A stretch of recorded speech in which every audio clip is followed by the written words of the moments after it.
everyone! Welcome to Tarot with Chiva. So today, magbabasa na po tayo ng ating weekly reading. So this reading is for mid-April. But first, bibigyan ko muna kayo ng update sa inyong astrology. Ano ang mga update natin at paano gumagalaw ngayon ang mga planeta. So this is going to be really intense week po para sa lahat ng signs, sa ating lahat. Okay, this is a major planet movement. So, actually, we're gonna have a multiple planet na moving sa bahay ni Aries ngayon. So, first, andyan si Mercury, papasok sa bahay ni Aries. Actually, that was yesterday, April 14. So, ang energy na maibibigay nito sa mga tao or sa atin, sa mga signs is makapagsasalita ka ng totoo. Yun yung energy. So, meron ka rin ditong parang magdidesisyon ka ng mabilis. No, quick decision.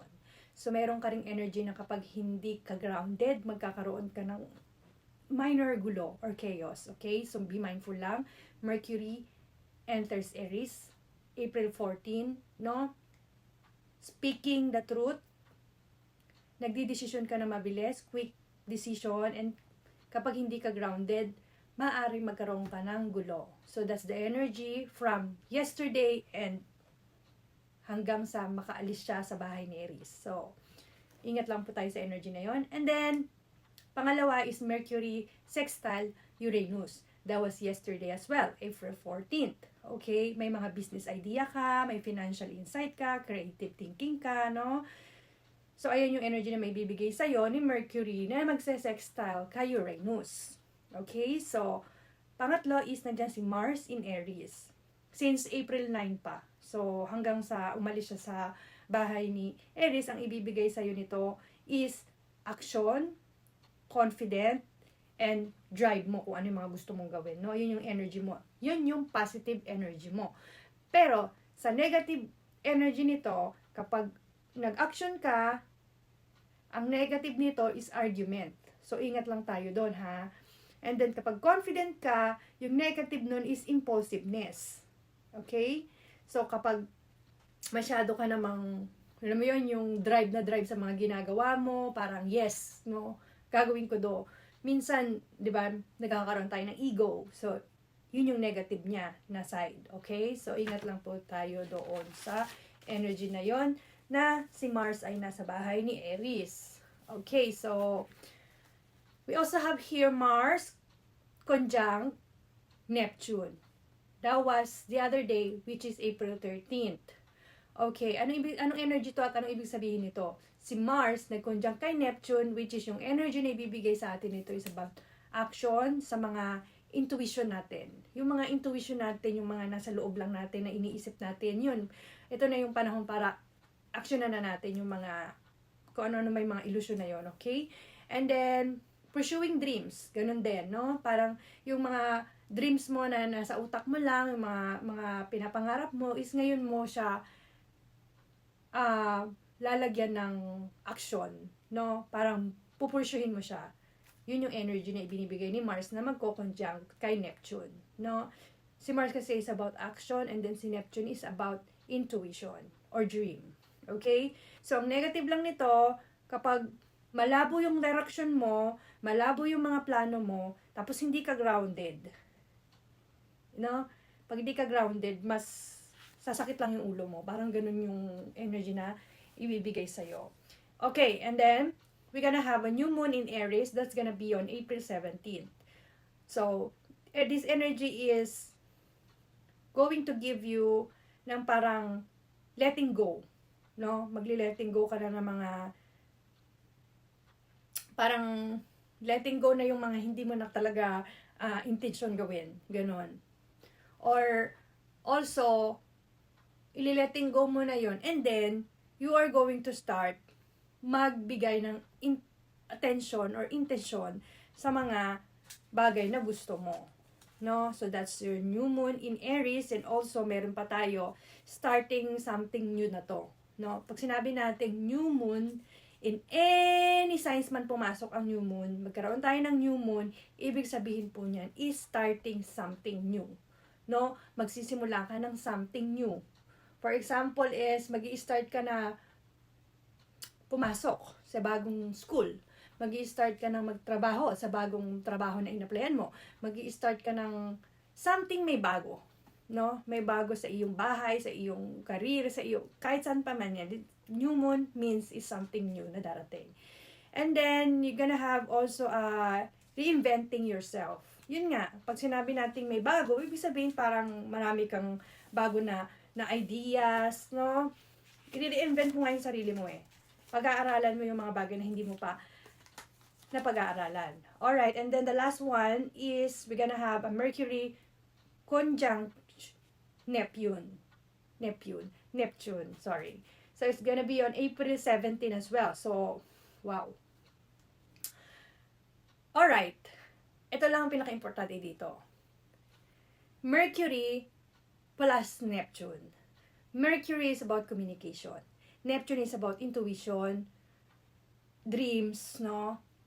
Inner, nasa loob mo. Then si Mercury is about communication, di ba? So this is gonna be, pag pinag-combine mo yan, pinag-conjunct mo yan, dalawang yan, is magiging clarity, low ka.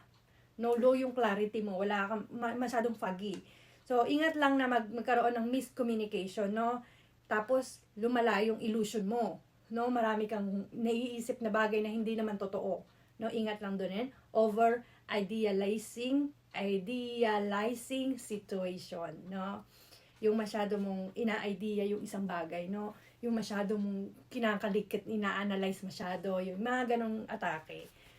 So, that's your planetary movement update, and let's move to your tarot, konti lang, and then sasabihin ko sa inyo kung ano yung sign ng babasahan natin ngayon, kung ano yung soulmate niya. So, alright. Now we're going to start with Aries, or they call or pronounce it sometimes Aries. Bahala na kayo doon. Alright, kay Aries po muna tayo, which is our first house. And the energy of Aries, ang i-check natin ng bonggang-bongga. No? Anong makikita natin sa energy ng ating mga Aries today? Ang gagamitan kita ng Star Tarot card for our Aries. So, ikaw ang bida-bida ngayon ha. Ang daming mga gumagalaw sa'yo. Nagmi-meeting sa bahay mo, Aries, ang mga planeta. Sa iyong bahay talaga sila tumatambay ngayon, Aries. So, hindi ko alam kung anong klaseng energy ang meron ka, pero mukhang bida-bida ka ngayon talaga. No? Sorry sa words ko, pero bida-bida ka talaga. Ikaw ang spotlight of the week. See, I told ya. You have the Sun. Woo! The Eight of Wands and the Tower and the Hermit. Okay, that's your energy for today. So, nakikita ko dito, Aries, no, malakas ang iyong energy at may new beginning ka dahil kay the Sun and the Tower. Bakit ko nasabi yun? This one is, the Tower means, no, maraming mawawala, pero may new beginning, especially dahil magkakaroon tayo niyang new moon sa bahay mo mismo, Aries, no? Itong dalawa ito is parang marami kang iniisip, no? Marami kang mga iniisip ng mga illusion mo na gusto kong gawin to, gusto kong gawin yan, pero na nagkaroon ako ng problema noon, paano ko i-start, paano ko mag-i-start, no? So, kumbaga nagkaroon ka ng death, no? Inanalyze mo talaga, inanalyze, can't pronounce it, bahala na kayo doon kung paano nyo yun iintindihin. But nakikita ko dito sa energy mo, Aries, is magkakaroon ka nga ng new beginning at mas confident ka and drive, no? Pero dahil nga magkakaroon sa bahay mo ng mga planetary movement, planetary meetings, ng mga ating mga God, ng ating mga Lord, no? Mga planeta natin, Mars is nasa bahay mo since April 9, no? So, si Mars ang ruling planet mo. And alam ko na masyadong madaming binibigay sa'yo ni Mars na obligasyon. Na doon sa mga tao na some of you will feel like it's too much. Sobra na. Parang nakaka-burn out. Parang nakaka-hit na masyado. Parang no? And some of you naman is, kung talagang alam ninyo kung saan kayo nakalinya, nakaline, kung ano yung mga gagawin nyo at meron kayong boundaries, no? Congratulations to you dahil you are doing the right thing. Yes. Sa mga tao naman na hindi masyadong, alam nyo yon na hindi pa alam kung ano yung mga gagawin, paano magsisimula, no? Paano mag-ano, dahil na-overwhelmed kayo ay mga Aries or Aries. Dahil nga sa dami ng mga planetang nasa inyong bahay. No? Yung energy nila talagang sa inyo tumatama. Dahil nga, sabi ko nga kanina, bida-bida ang inyong house ngayon. Dahil dyan sila nagko-conference meeting ng mga planeta sa inyong bahay. Nandyan yung mga conjunction, nandyan yung mga enters, nandyan yung mga may new moon pa, 'di ba? Naintindihan ko naman yung mga nararamdaman ng karamihan sa inyong mga Aries, no? Pero ingatan lang na magdesisyon ka agad, no? Huwag masyadong magdesisyon ka agad. Yes, magkaroon ng confident, no? Nang hindi gagamitin yung ego mo, magkaroon ng lakas na paapuyin pa yung apoy mo as a Aries.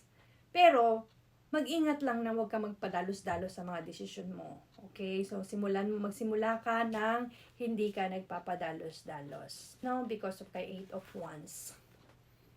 Alright? So, yan ang tarot energy mo na hinugot natin from your Star Tarot card. And then, sasabihin ko ngayon kung ano ang soulmate ng ating mga Aries. Sa mga cross-watchers dyan na merong mga partner ng Aries, no? This is only a guidance for each signs, no? So, sasabihin ko kung bakit ito yung soulmate and good match para kay Aries. Okay? So, at least magkakaroon kayo mga cross-watcher, magkakaroon kayo ng idea kung paano talaga intindihin or maintindihan ng isang Aries. Alright, si Aries ay actually mabilis talagang gumalaw yan. No, passionate.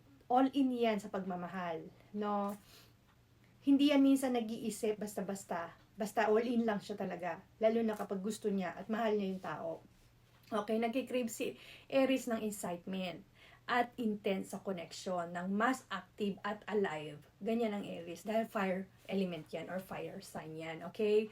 So, minsan mabilis silang mawalan ng gana din. No?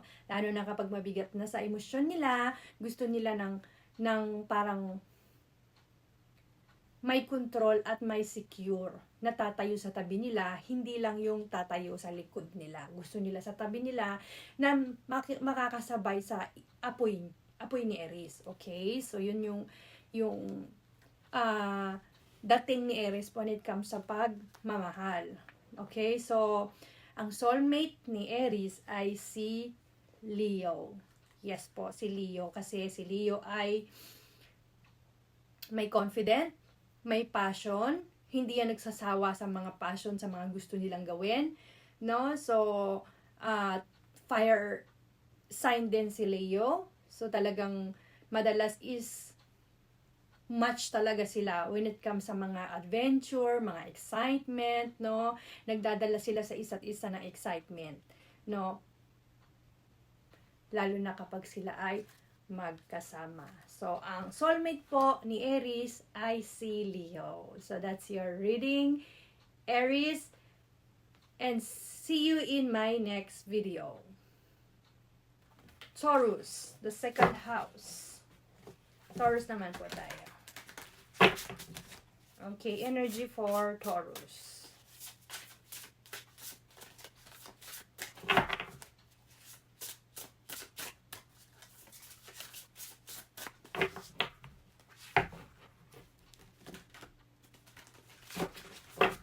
Okay, anong energy na ating mga Taurus? Once again, this is Sun, Moon, Rising,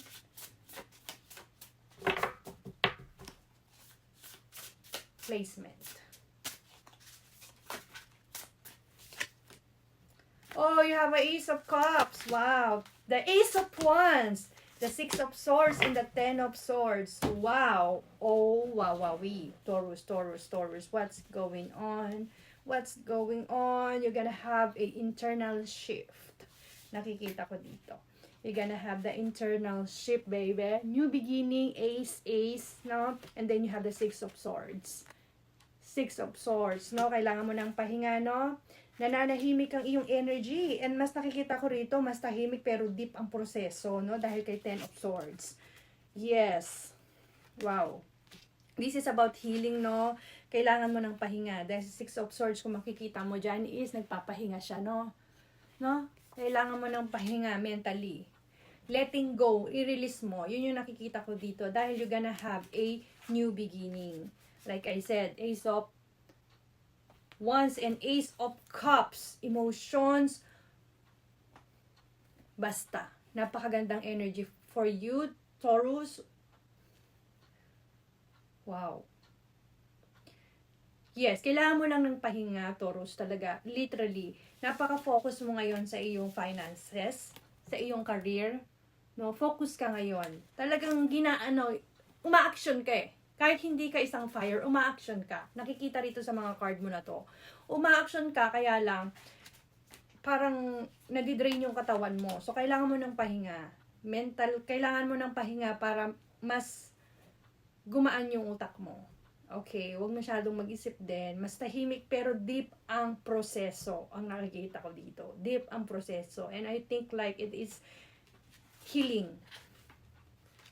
Healing ito. Wala na ibang makita rito, Taurus. Wala na. Kundi healing, pahinga, pero may action naman. May proseso, kumbaga. May umaandar. Okay, so ikaw na yun, kung makaka-resonate sa'yo, alam mo na yun kung ano ibig kong sabihin dito sa proseso na to. May umaandar, pero kailangan mo ng pahinga that looks like napagod ang iyong utak. At katawan na rin. No? Dahil pag pagod yung katawan mo, of course, pagod din ang iyong utak. Okay? So, be a Six of Swords. Okay? So, that's your reading, Taurus.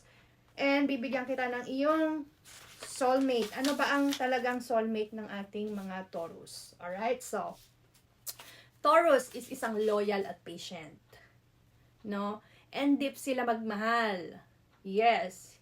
Hindi sila nagra-rush sa love. Kapag sila ay pinili or ikaw ang pinili ng isang Taurus, no? Ibibigay nila ang lahat.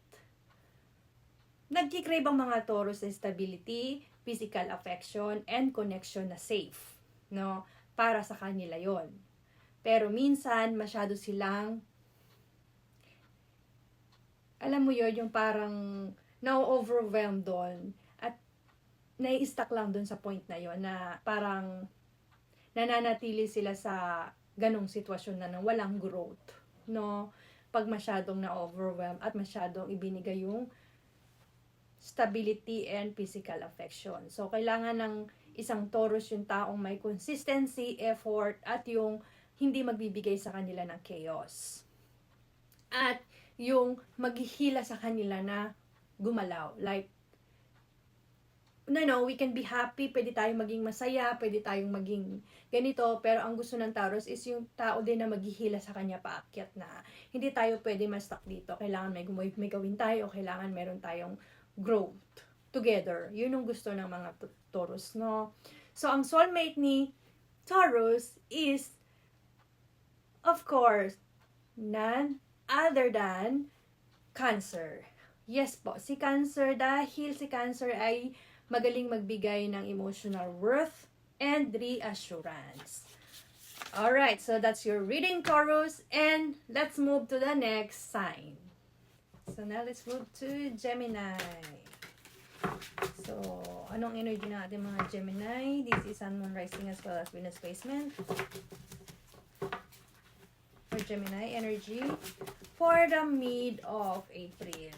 Midweek po tayo to, no? Midweek of April, itong reading natin. Okay, for Gemini. The World, the Two of Cups, the King of Pentacles, the Two of Pentacles. Wow. Wow. Nice energy, Gemini, no? Nakikita ko dito is social plus ideas energy.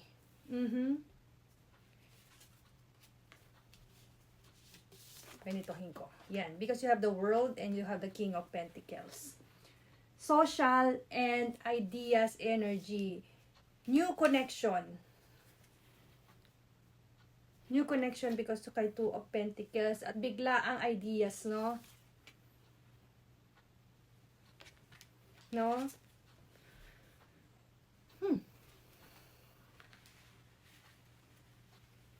Nakikita ko lang dito is piliin mo lang siguro kung ano yung mga worth or worthy sa'yo na mga bagay na gusto mong i-pursue. Because you have the Two of Pentacles. No? Two of Cups is about connection. New connection. Bagong connection. Wala naman ako nakitang pangit na energy. Actually, maganda nga itong si King of Pentacles and see the world eh. No? Ito yung biglang ideas, no? May ideas ka sa mundo na dapat ilabas. No? May mga ideas ka, may mga creativity ka na mga ilalabas. Wow, energy, Gemini. I love it. I love your energy ngayon. Wala akong masyadong nakitang any negative. Congratulations. And let's move to your sino ba ang soulmate talaga ni Gemini. Okay, for the cross watchers there, pwede nyong alamin kung paano ba pagmahal ang isang Gemini. Okay, so first, babasahin ko na lang para mas mabilis tayo. Hindi ako stop or nag-iisip ng words, no? So, si Gemini is curious po, expressive, communicative, and drives sa mga mental connection. They easy to fall in love with, lalo na pag conversation, no? Diyan sila mabilis ma-in love, at diyan din mabilis ma-in love yung mga tao sa kanila. The way sila makipag-conversation, makipag-connect sa iba.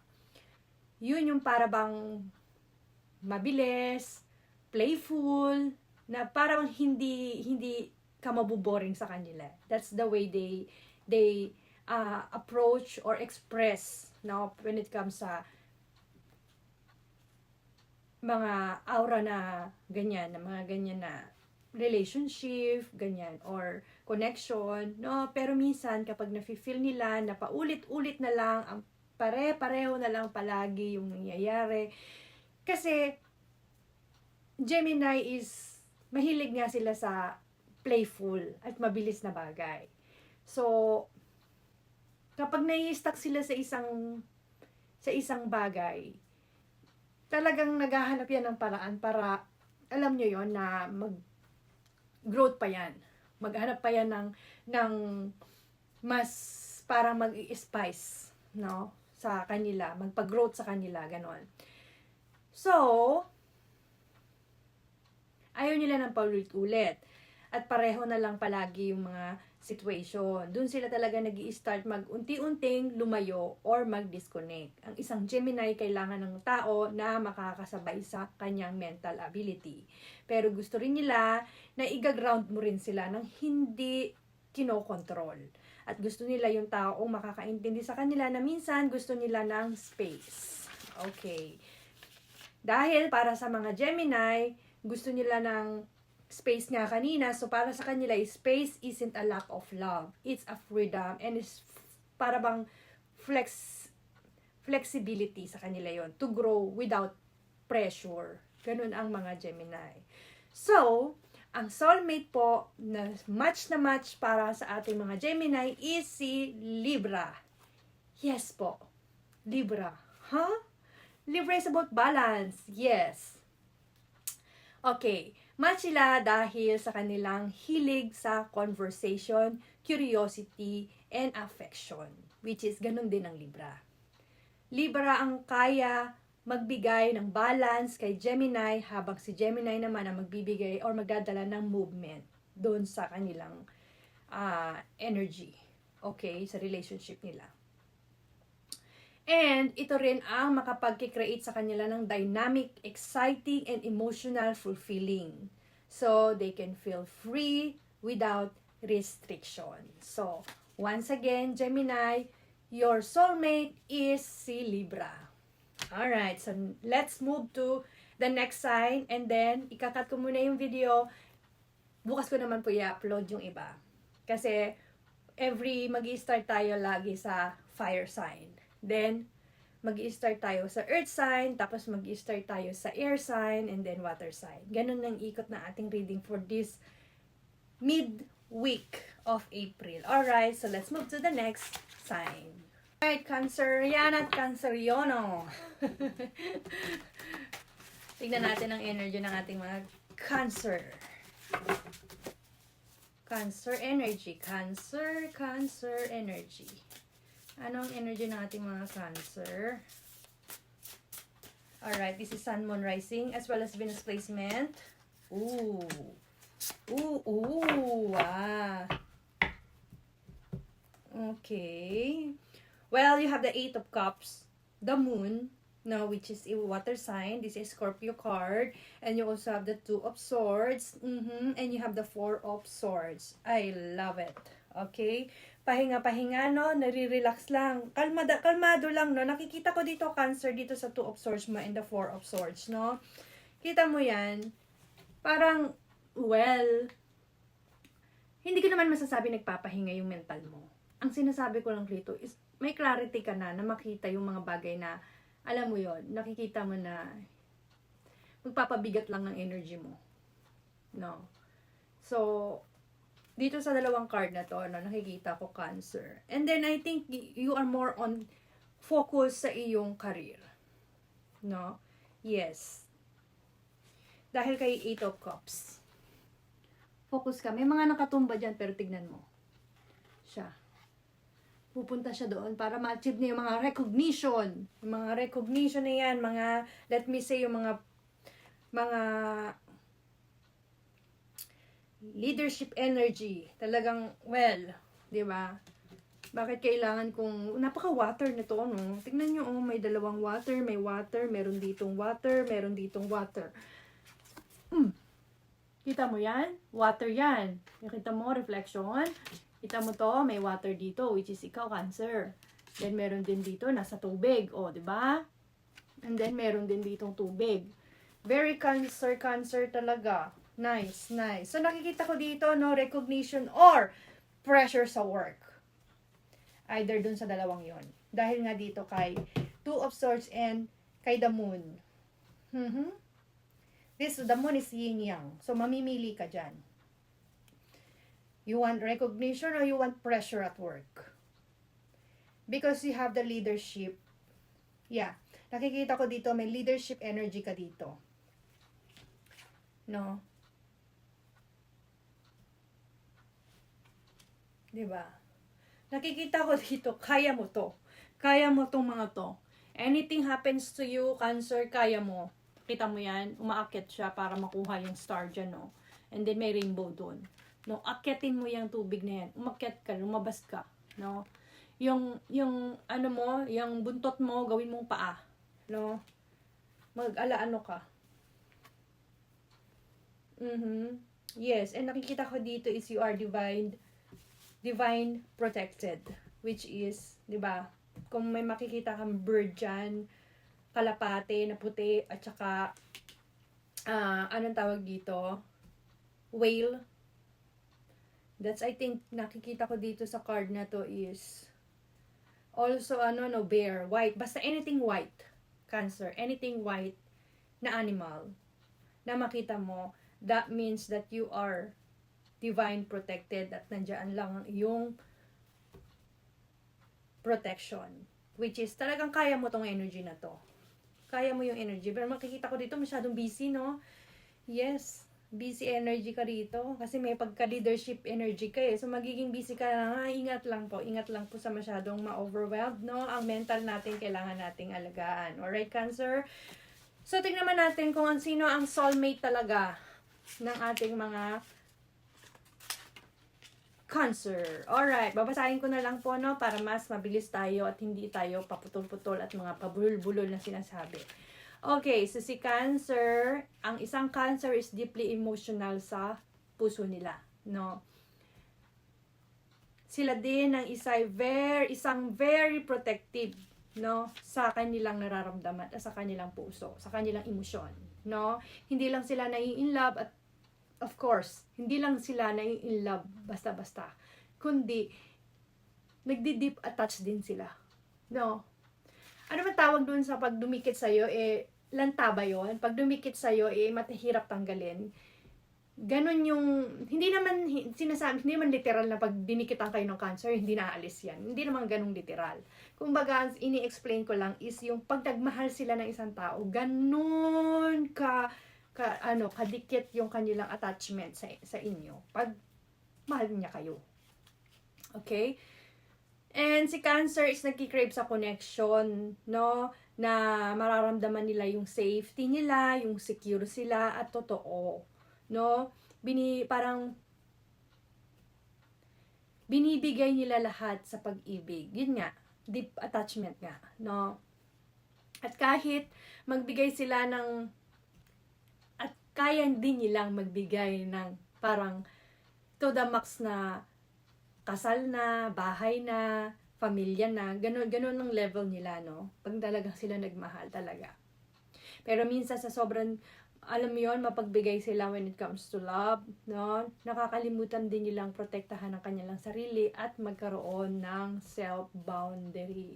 O nakakalimutan nila maging grounded, no?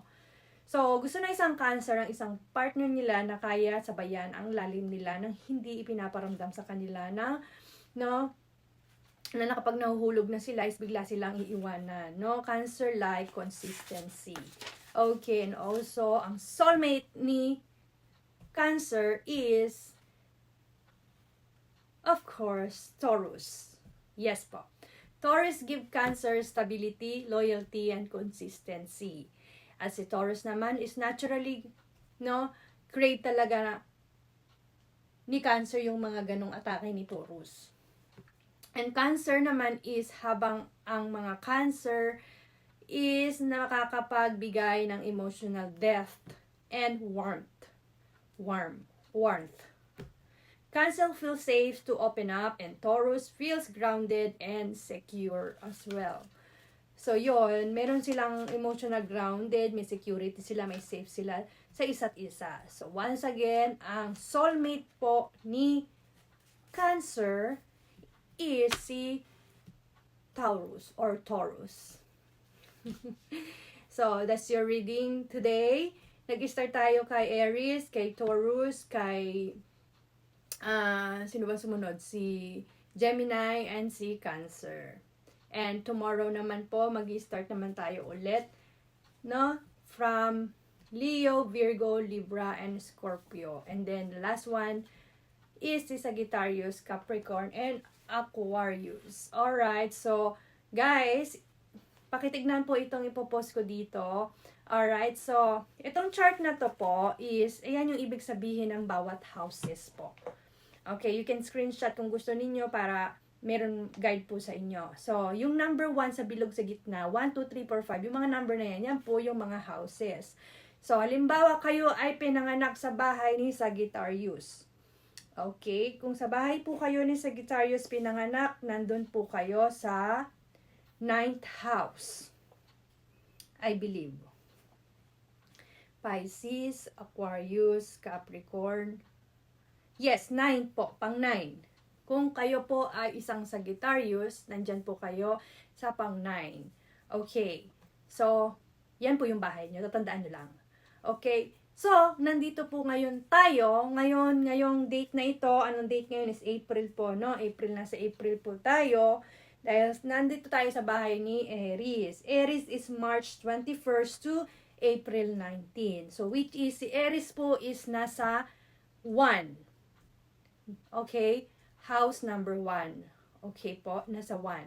So, from Sagittarius, halimbawa, pinanganak ka ng Sagittarius. Ikaw yung number 1, bibilangin mo sa'yo. 1, no? 1 ikaw, pangalawa mo si Capricorn, pangatlo mo si Aquarius, pang-apat mo si Pisces, pang-lima mo si Aries. Okay? So, currently, no, yung situation at energy na nangyayari sa'yo is na kay number 1, Sagittarius. This is just an example lang si Sagittarius po, no? So, self-appearances, beginnings, the body, first expressions, attitude, identity, approach to life. So, yan po. Yan po ang iyong 4th house, Sagittarius. I hope na maintindihan po natin ito dahil ito po ay napaka-importante kung kayo naman po ay nagbabasa ng mga astrology, binabasa yung mga horoscope nyo, or nanonood kayo ng mga tarot, ganyan-ganyan, kailangan nyo din pong malaman ito para nagaguide nyo po ang inyong everyday, daily life challenges, life opportunities, and so on. So, hope na nakatulong po ito. You can screenshot it if you want. And then, see you po bukas sa next 4 natin na reading para sa mid-April. So, thank you and please do follow me. Pa-like na rin po ng video. Maraming salamat po and God bless you all.